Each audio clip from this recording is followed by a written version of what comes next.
Authors and Dragons!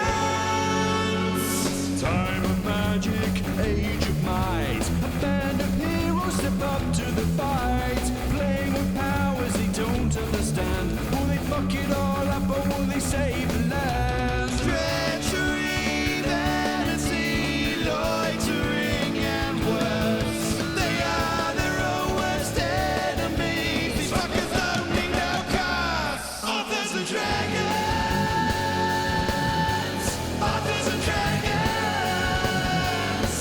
Their powers combined, a group of fantasy authors take on a sadistic games master. Will they survive? Roll a nat 20 for intrigue. Authors and Dragons! Authors and Dragons!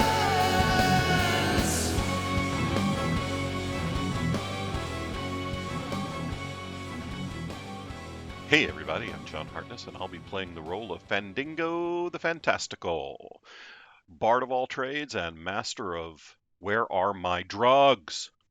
In real life, I'm the founder and publisher of Falstaff Books, and I write multiple series, including Quincy Harker Demon Hunter, Bubba the Monster Hunter, and the Black Knight Chronicles, and my newest audiobook release, Quincy Harker Histories, is available now wherever audiobooks are sold, so send me the lucre. Hi, I'm Joseph Barassi. I play the role of Bjorg Bjornsson, enthusiastic and violent barbarian. I was an author on the Mongoliad books. My novels Skyfarer and Dragon Road can be found anywhere books are sold. And I am the author of such non-existent titles as Last Sunday, I was shitting out my ass and barfing out my mouth at the same time. True story. Hi, my name is Rick Gualtieri, and I play Silas Kane, the paladin who often, shits out of his mouth. In real life, I write several things, including The Tome of Bill, Bill the Dead, Hybrid of High Moon. But if you're a Kindle Vella listener or reader, you should go check out Boar War. And if you're not a Kindle Vella reader, you should go sign up, because I hear Amazon is giving out tons of free credits for new signups, and who better to spend those on than me? Hello, friends. My name is Robert Bevan. I play the role of Klaus Richter, the notorious rogue. In real life, I write the Caverns and Creatures series of comedy, fantasy novels, and short stories, starting with the first book, Critical Failures. Go get it.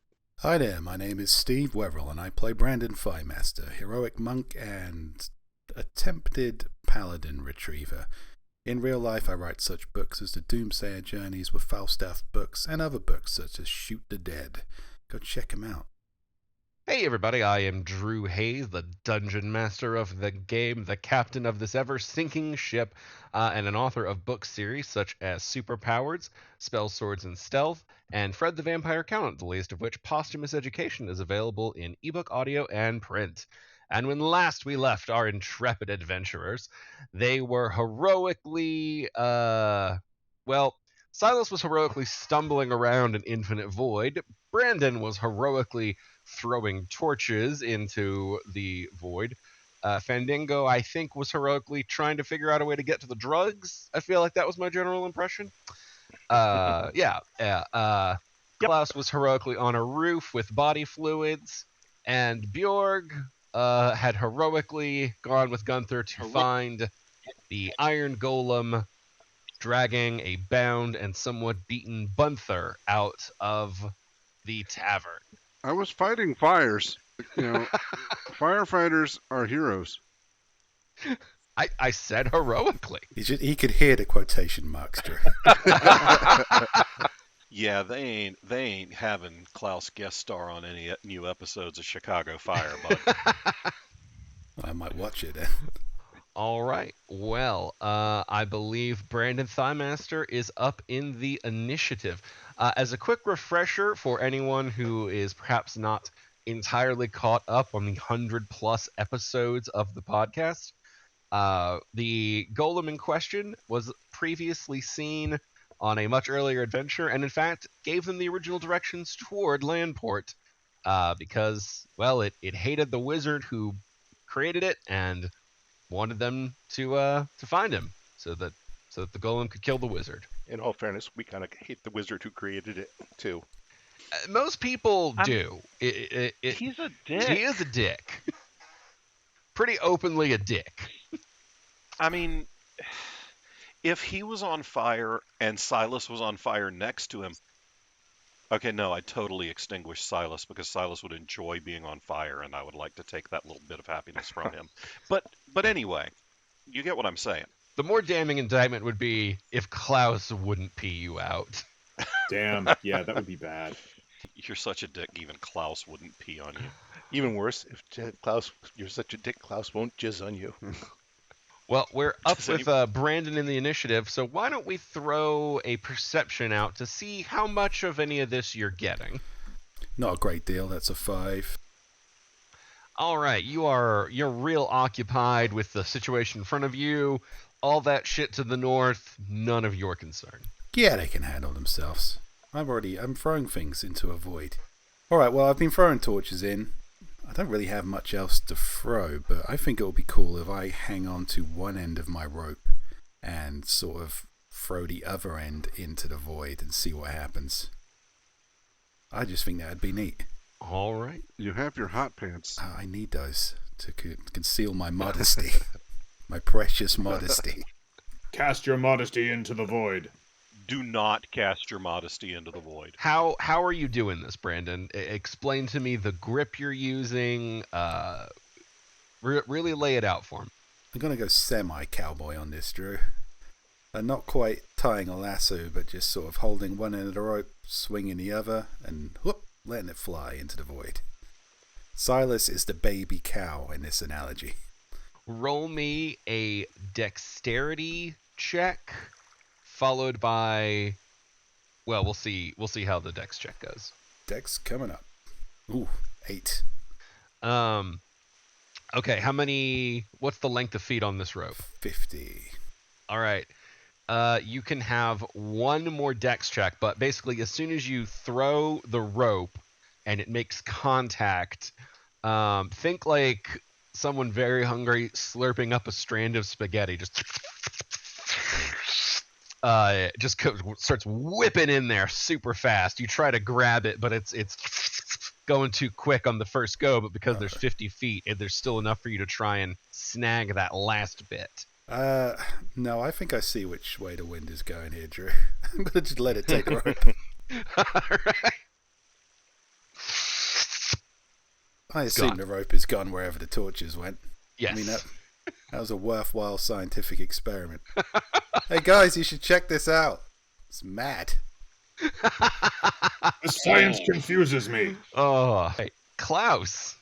As a reminder, you had spotted another one of the water tin golems to your south east. I have not engaged with it though, correct? You have not.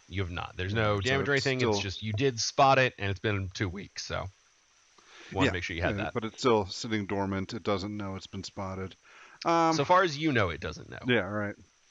Ooh, I feel like I should deal with this fire for now. So I will continue to imbibe my fluids until I can discharge them from my wiener. It's a very artful way to put that one. Yeah, you should have a macro for this by now. I'm trying to do something at least. Silas Kane, roll me a perception check. Wait, hang on. Starting to like it in this void. You cast haste and then bolted at a full dash at quadruple movement, right? Yep. Okay. So still roll me a perception check. That will just change the DC. A 9. Is he gonna hang himself? I mean, I don't know if it's a perception check for that one, but you do not hear the slurping of the rope. Well, I think it's time to change my luck. So since nobody else is here to see my secret, I don my mask and become the arrow of the gods. Then continue running at quadruple speed. Okay. You just bolt. This is like painting a cool lightning bolt on the Titanic as it goes down. Roll me. Okay, you're gonna have a 20% chance on this one. So D100, pick your success range. All right, D100, 60 to 79. 60 to 79. 55. All right. You run, but do not encounter anything of note. There are none of the clay golems currently around, which brings us to Gunther, who takes one look at Bunther and says, "Oh, I am gonna kick the shit out of you, bud." And Bjork, you can see the Iron Golem hold up a hand and say, "Wait, please. Your brother did not listen before attacking, and I was forced to subdue him. But it is not my intention to harm you nor he. I have no grudge against either of you. If anything, I consider us kin." So we "Unlock the way to the tower. Let me take out the man who has spurned us all. Allow me to take the vengeance that I'm sure we all crave." So about that, we sort of have a problem. There's a bunch of aboleths who are planning to wreck the world, and we came here to get all the help we can get with that. "Acceptable. In exchange for your assistance in slaying the wizard, I shall lend you the aid of myself and the constructs I have forged." Ooh, robot army. That's right, baby. We're getting into some decisions time. That sounds like he'll kill the dick wizard. Gunther stays alive so we don't lose our drug hookup, and we get robots. I'm down. You see Gunther say, "Yeah, uh, if you don't let my brother go, I'm gonna summon every single spell I know to melt the fuck out of you. So let's take care of that, and then we can talk." Man, am I glad I don't hear any of this going on. This sounds like a tough one. Can Bjorg remember the message? Or was that just Brandon? I don't know. So you're referencing Brandon believes he The has a message- message yeah, for okay. someone, but whatever he might We be were- carrying, I don't believe any of you have read it. So We were given a sealed note to give to the golem. We've got no idea what's in it. Yeah, I was just trying to remember if Bjorg would know that, because it seems like a salient time to bring it up. you can roll an int check. I don't know if you even know about its existence though, Okay, so that's it's going to fine. be a really high DC. That's fine. All right, let's. It's in my phone, and I probably don't even know about its existence. That's a 3. Nope, no idea it exists. Bjorg is even going to does. look at his companions and go, "This is all very confusing." By that do you mean the giant snake? Because that's the Fuck. only person This is all very confusing, Bjork says to the giant snake. who does nod. Yeah, nods in agreement.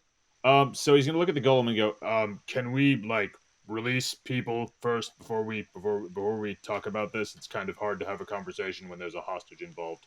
My target is a wizard. Every moment we delay strengthens him in his preparations. Yeah, but you can let the guy go. I will need acquiescence of assistance. He is hard to subdue, and with his brother, and you not yet committed, I am hesitant to release my advantage. And that is going to be the end of y'all's turn. Fendingo. All right. When I tried to go into Gunther's shop, I got zapped. Both times, And- yes. And so I've decided I don't enjoy that.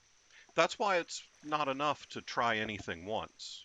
You got to try it twice to make sure it was either great or sucked. So I'm going to walk up the gangway a few feet, and then I'd like to make a perception check and see if I can see any of my friends. Go for that. Because I don't know where anybody is. Oh, I'll tell you, the DC to find Gordon is super low. Yeah, I mean, I'll take whatever. 13. Yeah, okay. You can see Klaus up on the roof. You can see the giant snake that is Gordon. You can see Gunther and Bjorg, since they're in your line of sight. I can't give you Gunther and the Golem. I feel like the building is kind of blocking your angle on that one. What about Brandon and the glowy No, spear if you're thing? looking up in that direction, 13's not quite Okay. enough for you to sweep the whole thing. Cool. All right. Then I'll just yell out, Klaus, get down. The roof's on fire, bro. I'm dealing with that. We don't need no water because Klaus has another solution. Just get your ass down here and let the motherfucker burn. Please, God. All right, Gordon is staying the fuck out of this, and we'll say the golem used his turn talking with you and Gunther, so we'll skip him for now. Brandon Thighmaster, throw me a perception check. Let's see if the void still holds my interest. 7, I think it does. It does indeed. It is quite fascinating.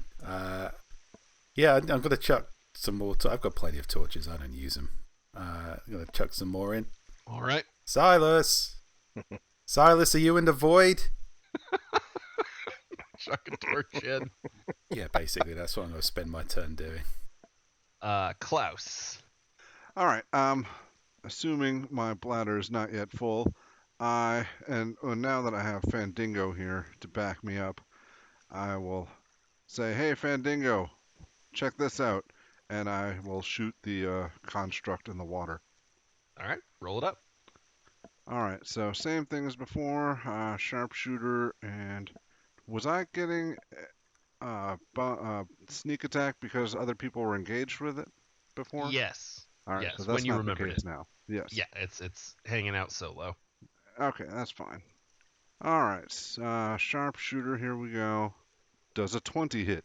Yes, a 20 will hit. Nice. And that's 21 damage. All right, very nicely done. You fire into it, and it immediately activates and kind of starts splashing around. It's not really no sense in pretending it's not alive anymore. Yeah. Klaus, I think you pissed that thing off. Nah, he's playing in the water, splashing around, have time of his life. He's just thankful he's not the fire and being pissed on. All right, Rick. Let's see if these dice are still hitting you. Perception check. Nat 1. Jesus Christ, man! This is not really meant to be that big of a trap. This is Silas Kane. This is Silas. I mean, he's the not the arrow of the rogue. god. You gotta be the rogue to run headfirst into the traps and be fine. Jesus, roll me a d20, man. D20? Yeah, All you right. rolled a nat 1. We gotta make sure you're not triple threading that bad boy. 11. That's technically 2 more ones, but okay. You definitely don't hear the torch. What action would you like to take this round? Well, it's been working pretty well so far. And I have at least 4 more rounds left of this. So I keep running super speed as fast as I can, picking a random direction. All right, we're gonna skip the percentage roll thanks to your natural 1 and say that you just decide that running in a circle is the best move for this round. You know, it might be. Yeah. Invigorating. All right, so we are back to Gunther, who his eyes are glowing, and there's a very clear crackle of magical energy surrounding him as he says, "All right, bud, you need to let Gunther go, or I am gonna light you the fuck up like it's ice day." And the golem looks to you, Bjorn, and says, "How will you fight? If I have assistance, I am less concerned with keeping my hostage." I love how this is all down to Bjork because none of us are fucking paying attention. I know, right? Absolutely it great. 'Cause I tracks. genuinely don't remember enough about the wizard to remember. I know that he helped us out, and I know the golem helped us out, but I can't remember Who we hated Yeah. less. The golem was a shopkeeper who the wizard had made and forgot about. The wizard helped us out, but he is a prick. Okay. Although the wizard did produce Gunther, who makes the good shit. I mean, technically, the wizard also produced the golem. Yeah, he gave us a boat, but he also did technically give us a slave. Okay. Can I roll a persuasion check to try and diffuse this situation? I know it's probably going to be really Absolutely. crazy. Hey, you can roll it. Yeah. All right. Let's try that. Bjorg is gonna look between the two of them and go, "Oh, for fuck's sake! Look, nobody wants. Oh, let's not fight about this between the three of us. We can just talk this shit out." Which, and I cannot fucking believe I'm saying this because normally I'm all about fighting. Come on, that one, that one, that one. Let's calm the fuck down. That's a 12, so probably not great. That's not terrible, but it's not fantastic either. We'll say that you are Maybe able to stall them for one more round. 12. The robot, okay, the construct looks at Gunther and looks at Gunther and says, "I only need you to open the way. I hold no grudge. I harbor no hate for you or anyone else in this town. I only want him." Gunther kind of looks at Gunther and says, "We can talk about that. I'm open to making a deal. But if you're still holding my brother in the next 5 seconds, you won't be standing for long." And he holds out his hand, and you definitely see a spell start to form. Okay, cool. He has not launched yet, but it's very clear he's channeling some big shit. So Stall them for one more round. Gordon could probably weigh in on this if he wasn't a giant snake. you'll notice he's wisely staying a giant snake. He doesn't want any part of this shit. It's like, so Bjorg, decide the future for everyone. See ya. Did you Yes. just yell for Fandango? Yes! To You have help? the diplomacy. What is he gonna ask for? Klaus? I mean, sure, I guess. We'll figure something out. Speaking of, sorry, I almost skipped him, but this golem is now active, so it will clamber toward the nearest target, which is Fandango. Oh, fuck. That's what I say. I was wise to wait. Well, you'll get your fucking sneak attack this time, buddy. All right. Leaps out and comes for the walloping. And I have somehow forgotten to pull up the doggone attack stat for that thing. Oh, then it misses. Steve, you should go probably cut this part. Maybe people need a bit of reflective silence in their podcast experience. Now is a good time to remind you all about A&D Con happening in Have you prayed today? What a moment, huh? Speaking of awkward silence, have you ever met an author face to face? Authors and Dragons Con. I believe I have found him. So they will give you the 2 slams, if you know what I mean. I mean, they're going to try to slam you with their fists. So Oh, that's not at all what I thought you meant. 1. I don't think a 12 is going to hit. That is correct. 2. Nat 20 on the other hand. That's owie. Yeah, so that's 14 and then an extra 10 for the crit, so 24. Ugh. And don't worry about the con save. That's a different one. I'm just using a stat block for a weak golem as my tin golem. So, but it's your turn, Fendingo. So Bjorg just yelled for you. I'll give you a free perception check on that one. I mean, I can see Bjork. You from can. last time. But if you glance over, well, I guess you still can't see the tin golem anyway. Or the iron golem, and then you've got the tin golem, who just smashed you right upside the head. Yeah, that I noticed. I saw Klaus shoot this thing. Yes. So I know that it's taken some damage. Correct. There is an arrow sticking out of it. Okay. Then we're going to cast Shatter as a 3rd level spell. Okie dokie.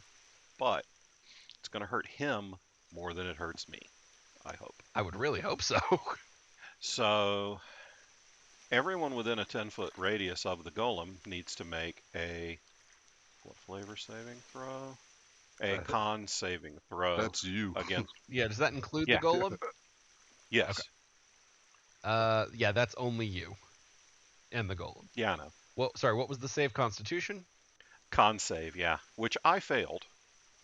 As did the golem. Excellent. So we each take 18 points of damage. And are we pushed away? Yeah, so I knocked the shit out of both of us. Cool deal. 18 damage. You have also rattled it pretty good. Okay.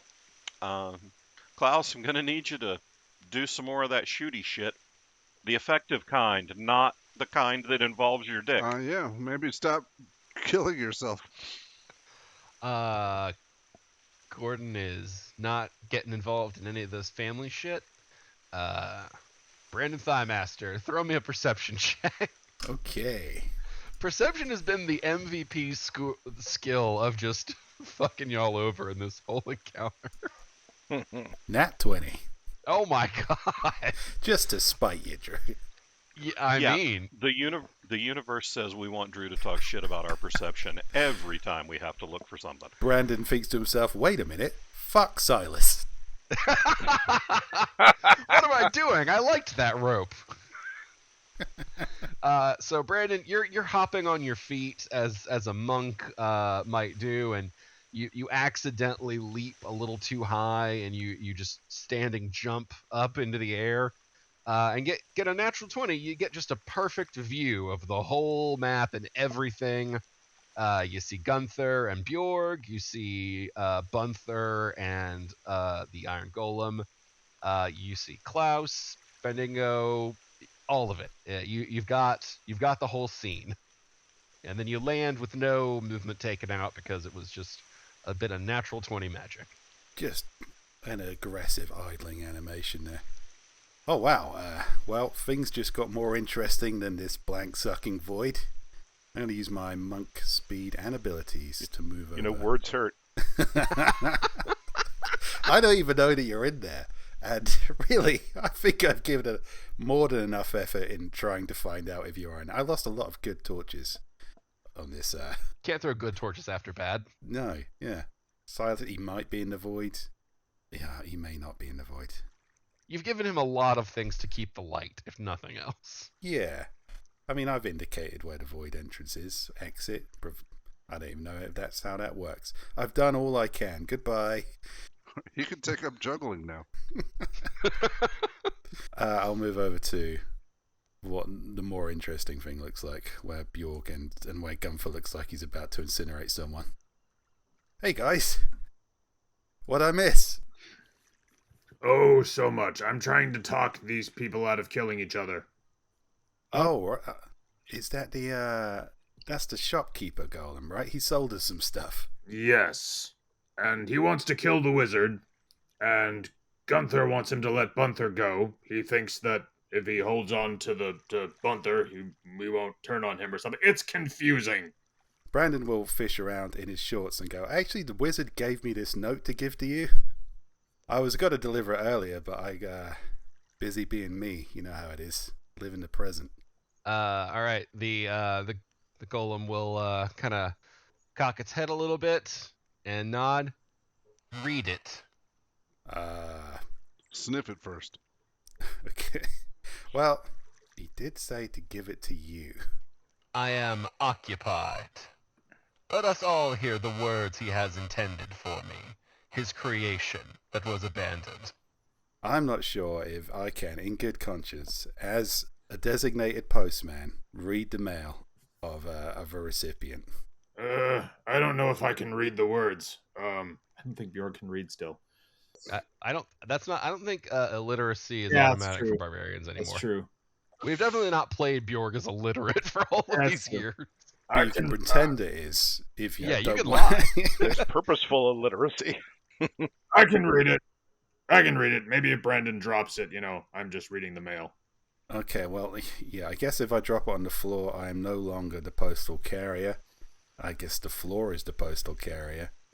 And anything that happens from then, my honor is intact, is what I'm saying, as I drop the note on the floor. All right. Bjorg will pick up the note, and hoping that it's not trapped, he will open it. Well, we'll see what happens with the note when we get to your turn and Gunther's. That's true. I forgot. Klaus.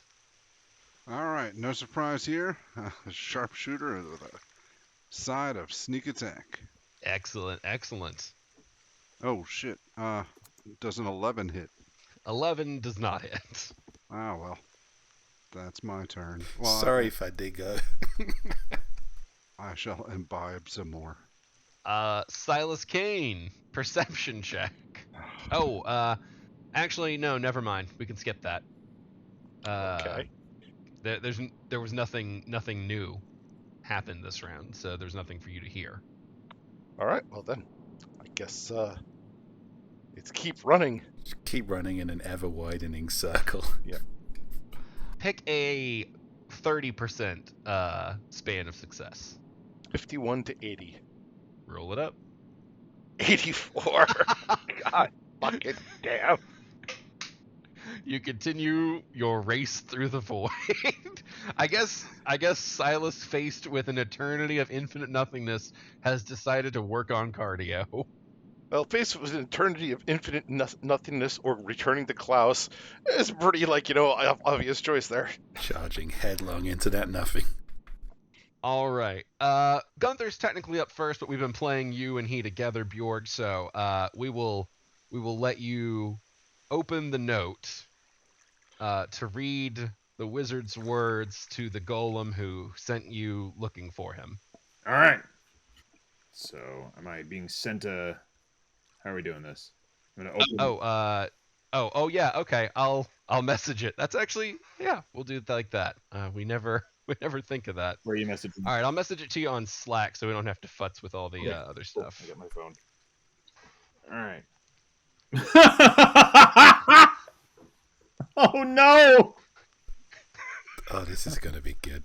Bjorg is gonna look at the note, and he's gonna pause. And he's gonna go, "I'm not sure this is a good idea." He says, "Well, given that he said quit whining, I suppose we should all just go kill him." Oh, yeah. I was hoping it was going to be more solution based rather than just him again being an absolutely terrible father. Quit whining.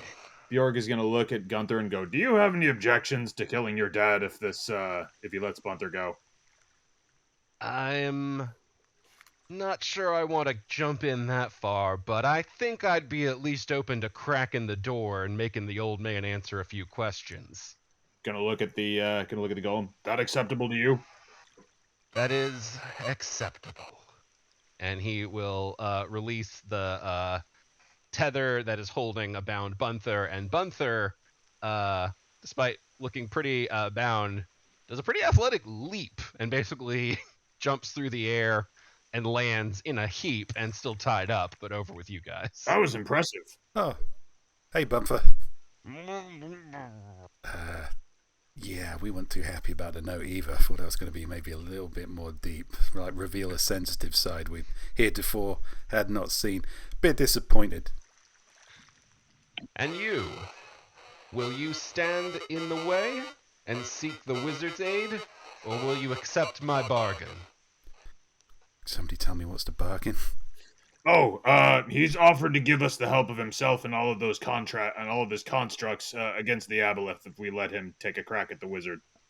Well, it seems like the wizard kind of wanted him to take a crack at him. Yeah, go for it, buddy. And I'll untie Bunfer as well. All right. Well, we will say that was y'all's collective turn, which brings us to Fandango. I want the fuck out of here. I mean, you can use disengage. I can also use Dimension Door, which gets me way fucking further away. Oh yeah. I forget you have spells sometimes. Yeah, I'm fucking noping right out of here. Dimension Door has a range of 500 feet. Yeah, man. Pick a spot on the map. Yeah, because I also don't have to see where I'm going. No, Dimension Door is a good ass spell. Yeah. Dude, you're blowing my sneak attack. You can blow a goat. That guy knocked the shit out of me. So yeah, I'm just gonna poof the fuck out of here. And I never saw Bunther and the Golem, so looks perfectly safe to me to just port right over here to the top of this gangplank boardwalk thing and just be very comfortably somewhere not here. Throw me a perception check. 12. Yeah, you can notice the golem below you. You don't see Bunther, though. He's not in a good spot for that anymore. Yeah, don't care. Don't see the golem that was knocking the shit out of me. Very true. Yeah. Yeah. Is drinking a potion's a full action? Yeah, believe that's just an action. Okay. Then I think. Is it action or movement? I wonder, because I could see a case for movement. Let me see. Drinking a potion takes an action. Okay. all right. Then I won't drink a potion. Also, I don't have any. So, never mind. But imagine if I did, right? Well, I mean, I'm the one who can heal people, so You're not wrong. Physician, heal thyself. yeah. Gonna. Next turn. All right. Gordon doesn't have anything directly to attack. And we did Iron Golem's turn with you guys again. So Brandon, you can you've just finished untying Bunther. Yeah, I mean, I might see the golem over there, but aren't they sort of our buddies now? You guys haven't actually committed one way or the other yet. Hey, Bumfer, is you're cool with this robot having a crack at your dad, right?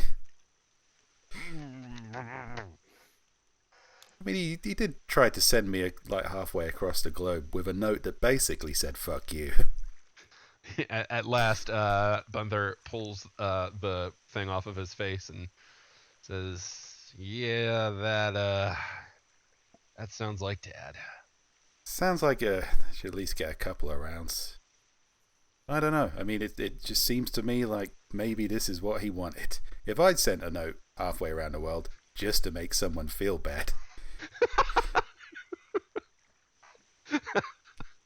It's a lot of insults to already a lot of injury. Yeah, it's a pretty dick move. Ah, yeah. I remember a tale about a society that once used to exchange messages very rapidly by trained birds, and they got in the habit of talking a lot of shit. It all went horribly wrong in that society. The island sunk, apparently. But yeah, this seems a little bit like that.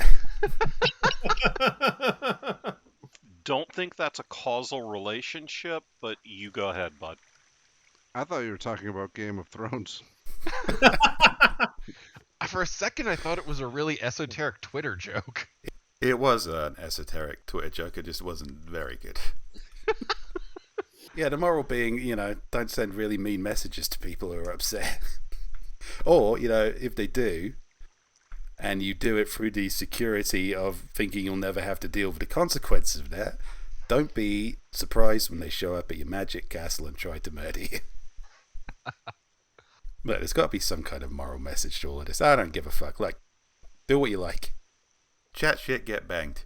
Well, on the subject of do what you like, Klaus, you're up.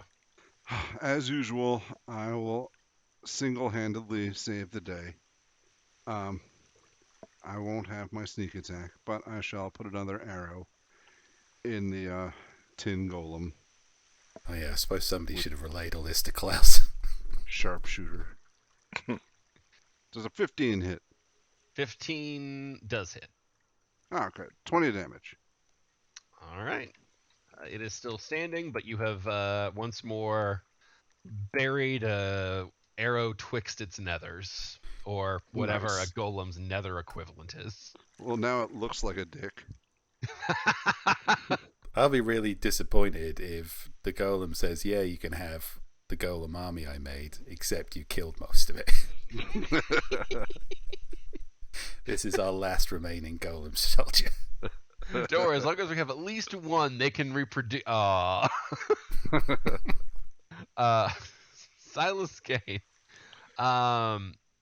Let's do another 30% success guess. All right. Same range. 51 Gotta hit to it 80? eventually. 51 to 80. All right. Just wanted to state it out loud because we deal with a lot of numbers on this bad boy. God fucking damn. 36. The Devil's 36. think I got one more round of haste here. Oh, it only just occurred to me. I've sort of been thinking like, if the force field gets, banished or whatever, Silas will be fine. But now I'm thinking, will he? I guess we'll find out when we get there in initiative. He'll be fine, or he'll be fucking annihilated. So Silas is running. God. I guess we'll see. You can definitely say you did the best you could, Brandon. I should probably bring that up on my turn. So Gunther will look to Bunther, will look to the Golem and say, yeah, I'm not super big on you storming the town, but I will give you credit. Nobody has actually been killed or even seriously hurt. He kind of checks Bunther over, and there are bruises, but he's not bad. Hey, And yeah, honestly, kind of feels like maybe Dad has some explaining to do for this one. I'm not saying I'm gonna fight with him, but I don't think he gets to hole up and pretend you didn't exist. Yeah, I'd agree with that.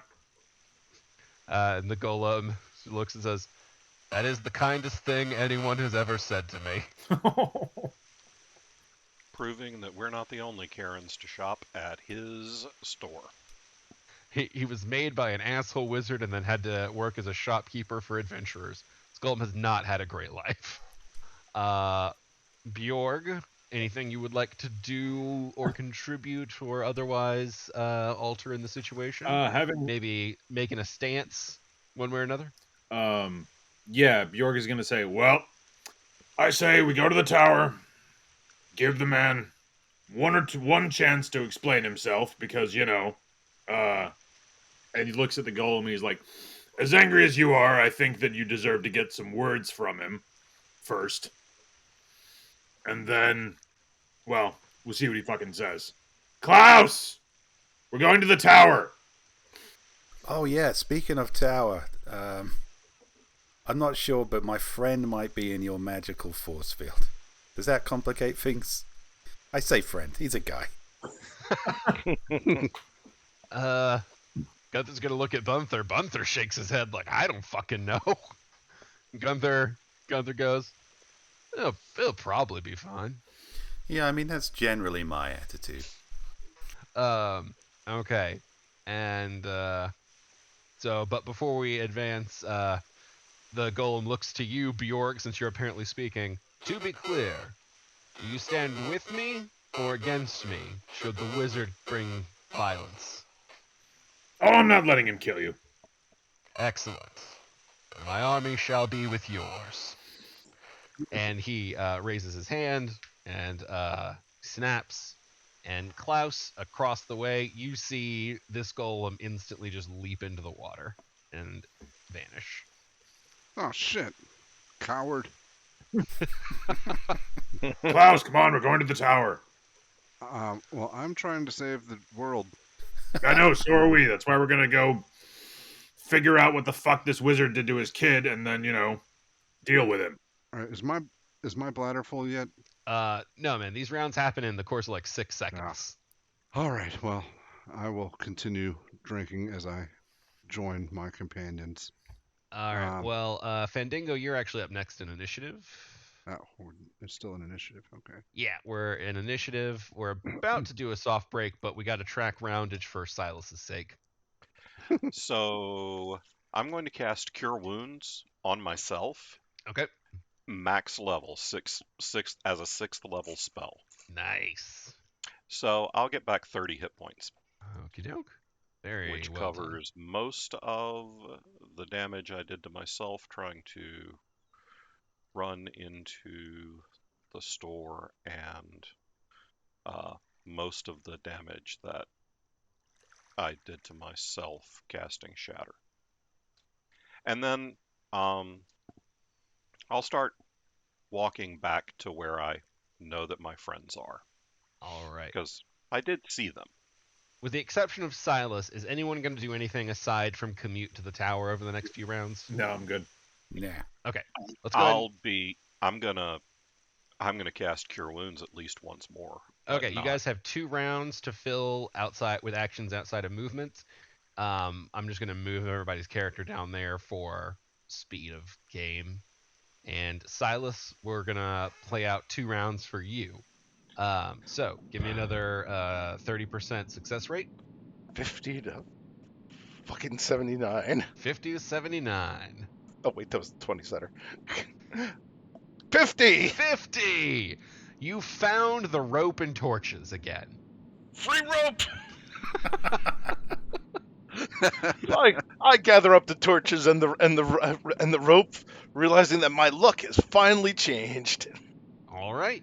You may add however many torches Brandon threw and a coil of 50-foot rope. And all the markers are gone. Well, that went well. And you used your action gathering up the supplies. All right. So you have, that was your first round. Second round, what do you want to do? You're still in the same general area.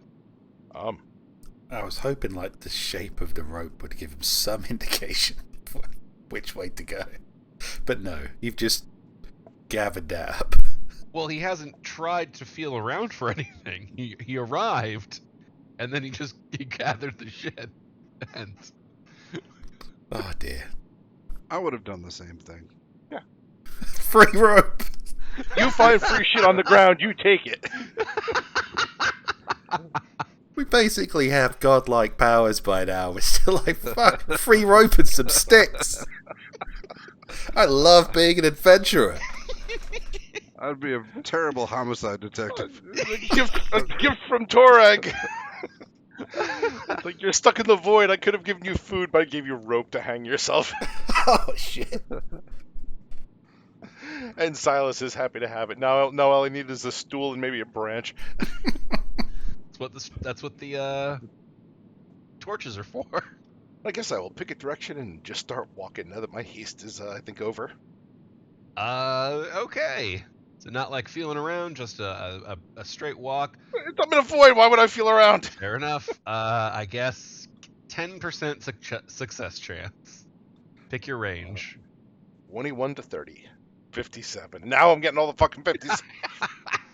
All right, you walk through the void. On the outside, we arrive back at the top of initiative, but unless anyone has anything they want to do, we can head on to Gunther and Bunther opening the door. I'm just healing. So I'll do a third level Cure Wounds on myself. You're actually after Gunther and Bunther. Oh. But you can still get it off. There's nothing that's going to stop you. Yeah, when it's my turn again, I'll get back 20 hit points. So, Fandango, did you not follow? Well, I wasn't close enough to hear them. Oh, well, this was what we just spent the 2 rounds walking, is you saw everybody walking. Somebody would have waved. Yeah. So, Gunther and Bunther arrive. They both reach out and touch the barrier. Sigils on each of their hands begin to glow. They sort of form an interconnecting ring of runes that flow out from their hands, eventually forging into a sigil all its own. And then with a sort of pop, the barrier begins to dissipate. All right, I suppose we go in. Well, before that, everyone give me perceptions. Brandon rolls a 20. 13 from Fandango. Klaus rolls a 14. Bjorg rolls a nat 20. Excellent. Well, now we're all perceptive as fuck. Yeah, right. Silas, roll me 2 d6s. 1 and 6. All right. You all see Silas Kane, No, Arrow of the Gods. Arrow of the Gods. Roll me a dex save, actually. 18. All right, you can hang on to your mask. You all see Arrow of the Gods appear 70 feet in the air. Oh no. Like he was walking and then just took a step and manifested into existence. Look, what's that up in the sky? And then he lands with a kersplash. It's a real hero, unlike Silas. You'll believe a man can die. All right. Man, the Arrow of the Gods is so cool. But since it was water and whatnot, we'll say the teleportation magic. You didn't get hurt. It was just a funny prop fall. So after he lands, we hit Fandingo, who's casting his spell, and his healing resolves.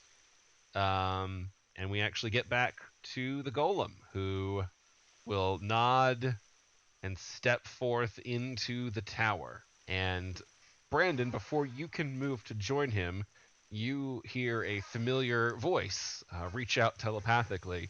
Hello, how's it going in port? Have you secured help for us? It's Prometheus. Oh, hey, buddy. Sort of. We're yet to see what that help looks like. There's a little bit of drama going on. We'll either have a wizard or a robot. Actually, you know what? It's not really guaranteed the wizard will help us. I'm hoping for a robot army. Excellent, very helpful. We might need them. I hope you've given thought to where we're heading next, because the sun is setting, and tomorrow we will have to make haste. Oh, yeah. I sense the abelisks are moving fast. I've given it loads of thought, kiddo. Don't you worry about me. Always thinking about stuff. That's me. I'm glad to hear it, because y'all will have to decide if you're going to tackle the abelisks or seek more help when we get to the next game of Authors and Dragons and resolve the Landport part in our final chapters of the Chronicles of Calamity. But just like the game itself, we're not done quite yet.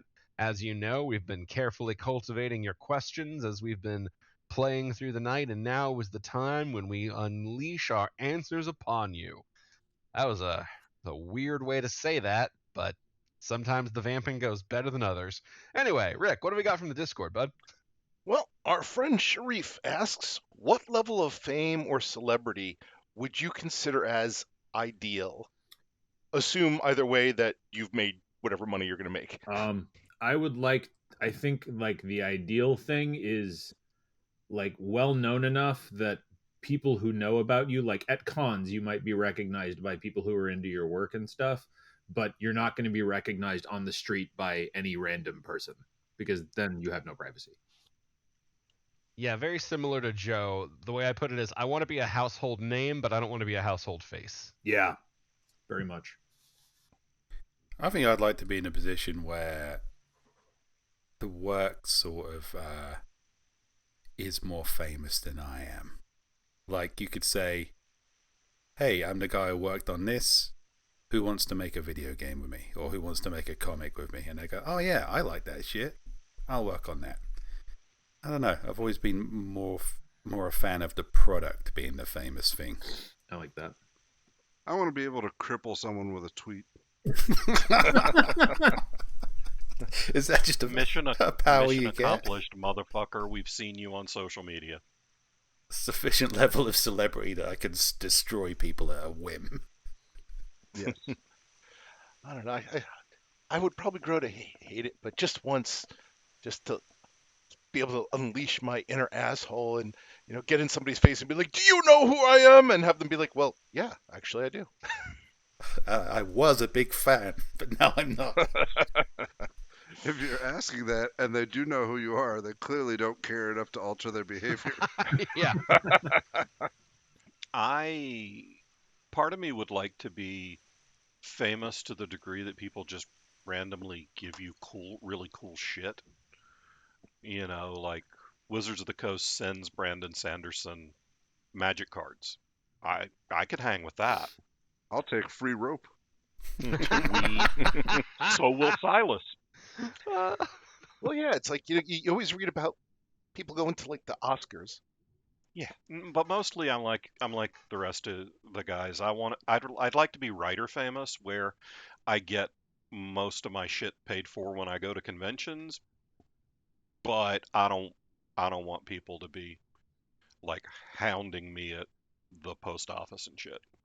To be honest, most of the stuff I ingest, I don't look for the creator. Normally, the only time I hear about the creator is when they've done something fucking awful. So, yeah, I'm not. I'd rather just hear about the work. All right. Our friend Kyle the Goof writes, "The Earth will be destroyed and only essential personnel can be transported in extraterrestrial ark to carry our future to the stars. But you get to pick the survivors. What qualifications do you look for and what bribes will you accept?" Jesus. Okay, read the scenario again. Basically, the world is ending, and you are in charge of filling up the extraterrestrial or like the spaceship ark. Say hello to Planet of the Strippers. I guess oaths of fealty are really the only bribe that carry any value because you have to assume the entire economy that we know is collapsing and no one on Earth is going to have access to alien money. So I guess starting a cult and making them worship you as your god? That seems like the only bribe that carries lasting value. I would assume that's a given. Granted, I have been said that setting up a cult and making people worship me as a god is like a go-to answer too much, so And fertile women seems like a necessity, and I guess the bribe is I get to fertilize them. Jesus Christ. I don't know. I mean, I'm trying to rebuild society. He's doing a noble thing. You know something, Bob? I was going to say that's like my bribe too. Except jokes on them. I had a vasectomy. Jokes on the human race, Rick. Dick Come is- on, man. Rick is- What do I care? He at is that not point? doing a noble thing. I just want enough cool toys to keep me occupied until I die on the ship for a bribe, and then I don't give a shit. Fuck them. I'm dead. Don't care. Jesus, I don't know. I guess I'll keep thinking of things like, terraforming experts or something, but I don't fucking know where we're going. So, people who know how to maintain a spaceship, people who know how to make good food on a spaceship, and people who know how to keep us all from losing our goddamn minds out of boredom on the spaceship. Ooh, and Matt Damon. Yeah, Sure. Because we saw in The Martian that he can science the shit out of stuff. Oh yeah. yeah, chefs feel like a good category in general. That's a skill set that we're gonna need, especially like sampling non-Earth cuisine. Somebody's gonna have to figure out how to make glub wubble taste good. Yeah. Here's the thing: you'd need real people, wouldn't you? You'd need those fuckers who are all kind of like genetic super people, super smart, super clever, super fit, live long, healthy. It's like there's no way I'm getting on this ship in good conscience. Like I'm thinking I would want like people who have the skills of hardcore survivalists, but perhaps not the attitude. Oh God. You're just gonna end up with like a whole bunch of survival channel people like sun's setting, better time to drink my own piss. Yeah. Yeah, it's like I want somebody who can like build a shelter and do all this stuff, but but isn't all like, well, when we get there, immediately runs out into the wilderness to to dig a trench to live in by himself. I want the skill set of Bear Grylls, but the disposition of Steve Irwin. I mean, yeah, honestly, that's a good criteria. Beat Bear the shit Grylls out of isn't so bad. Hey, maybe I great. want It's just- Steve. He's on an alien planet going, oh, look at this little beauty. It's a zap. Yeah, we wouldn't last long with an arc full of Steve Irwins, unfortunately. You gotta balance it out. Gotta mix and match. You have enough of them, it'd be like a really positive invasion. The local wildlife would be shitting itself. Just several thousand Steve Irwins storming across the tundra. Yeah, anyway, that's my answer. I'm not going to be on the ship. Taking up space for somebody who could do something useful. We're going to do a ship full of geniuses and me. That's going to be a lonely existence. My bribe, the bribes that I will ask is just fucking keep me entertained while we're flying around in space. Do not let my ass get bored on a spaceship. That would be terrible.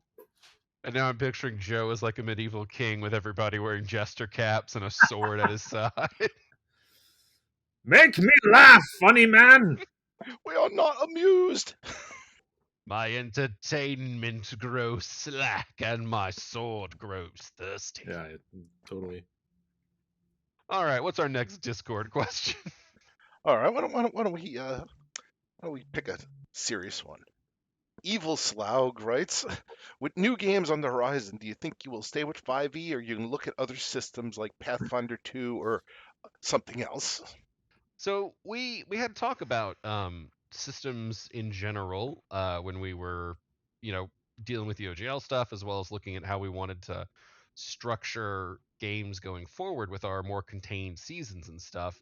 And I think the general takeaway is we're going to let that be the call of the dungeon master. If they want to do a 5e game, that's cool. If they want to run a Pathfinder or a Savage Worlds or what have you, that's fine. And then that way we can get people who are interested in learning that new system to sign up and, like, you know, be part of that campaign. It lets people run what they want to run, and it lets people who want to explore new systems do so, while it lets those who want to stick with what they feel comfortable with have that option too. I'm still But learning 5e. the next campaign will be 5e. Ah, thank God. After that, the one I run after that eventually will probably be something different, because there are some things that are being developed and released that seem really easy to pick up on. But yeah, so the next one will be 5e.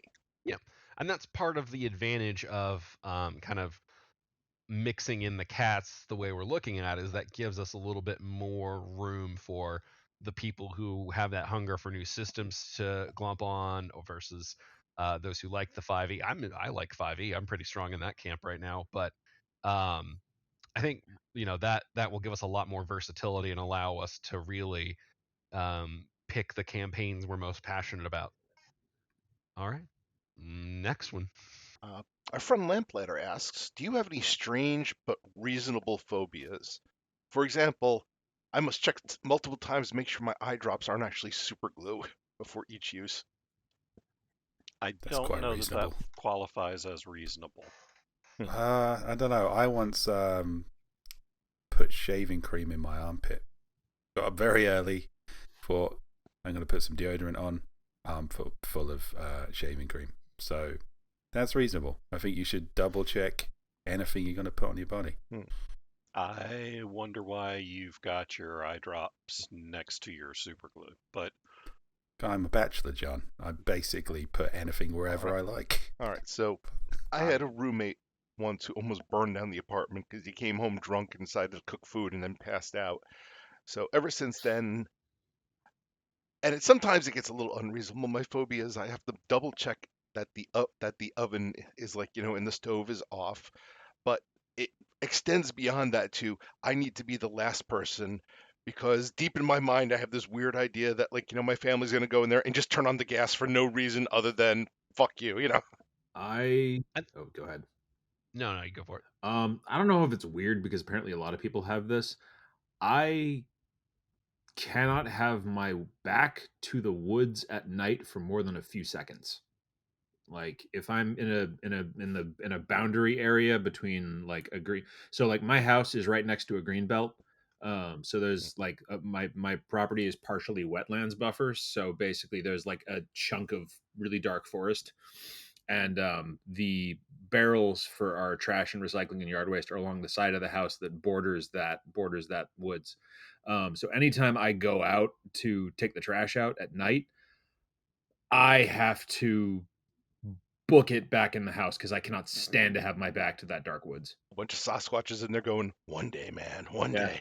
One day he'll turn his back, and then we strike. That just sounds like some like deeply ingrained old school evolution Yeah. shit. Like, Probably hey, is. maybe don't turn your back to the thing where predators live. Yeah, I mean, it's and it's funny in my head. It's not like a Sasquatch or something. It's like a big cat, so it probably is. We also have like bobcats and very occasionally cougars. So Well, if Joe doesn't show up to the podcast one day, we know what happened.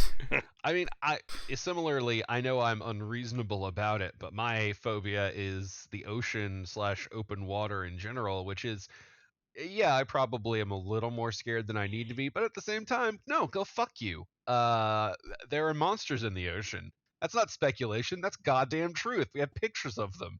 And then Sometimes you'll just Thank get you. like a shark, or be like, I've just decided to go where humans are for no reason. Oh, dude, like See, 2 years ago, they released these satellite photos of like beaches and how many goddamn sharks were just fucking there and people Yeah. didn't know. It's the not knowing that's I annoying. developed a new phobia actually after watching a couple of TikToks. That there's a couple of videos out there of divers in open water, and you can just hear these random clicking noises, and while they're underwater. And the explanation given is that that's actually the sound of sperm whales that are just in the area, except like the fact that the clicks are relatively moderate volume means the sperm whales are very far away. If you were in the water with them and they were making those clicks, it could blow your fucking eardrums out. whoa. Yeah, sperm whales apparently when they talk to each other in the water are loud enough that it can knock you out. I repeat, the ocean is yeah. full of monsters. Similar to Drew and Joe, I feel like my phobia of snakes is perfectly reasonable because things without legs should fucking be still. Except for, people who have chairs and things. But animals with no legs should not be able to come after me, and they certainly shouldn't be able to climb trees and jump. That's wrong. Yeah, that's not okay. Jumping snakes is not okay. I also have an unreasonable fear of dropping my keys down a grate in a parking lot. I have a similar thing, but with my phone. Oh yeah, like every time I walk over like the crack of an elevator shaft, I hold my shit tight, like my goddamn phone can fit through that thing. I mean, there are a lot of days that I'm willing to stand over a grate in a parking lot and juggle my phone to try and drop it down the goddamn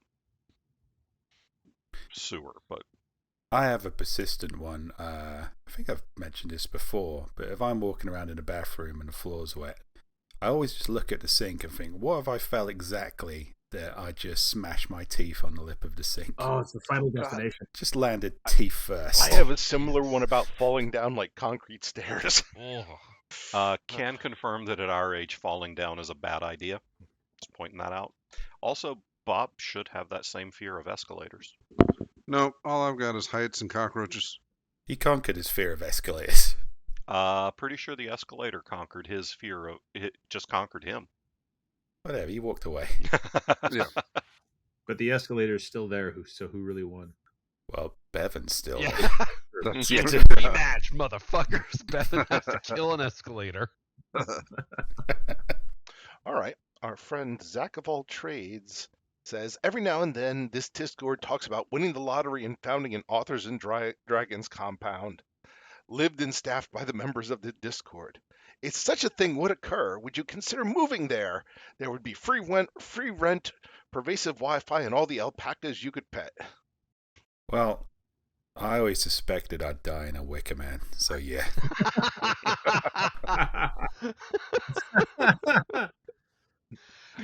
I feel like I make too many starting a cult jokes if I move to a compound with people who've dedicated themselves to something we produce. That takes it a little too close to reality. I will take that action. Yeah, I'm just going to say, I'm looking at my bank account now after paying property taxes here in New Jersey. You had me at rent-free. For real. And I mean, I think my mortgage in a month is Rick's property taxes for a month because Jersey. But yeah, give me a free place to live and free Wi-Fi. I'm looking pretty hard at it. If I didn't have a family that has very deep roots set now, then sure. Just to be clear, I'm all over this. If somebody's got the money, make it happen. I'll move. All right, everybody, that is it for this round of Authors and Dragons. We will be back in 2 weeks to the finale of the Landport chapter in the final chapters of the Chronicles of Calamity. And of course, next week with a side quest with the content that I don't know what it is yet. Until then, bye. Bye.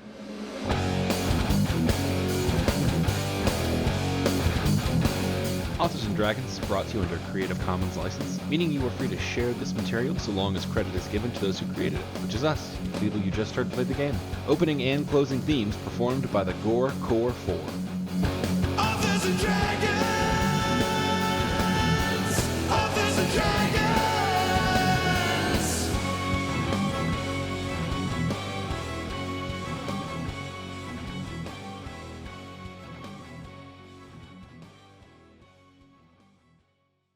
I love being an adventurer.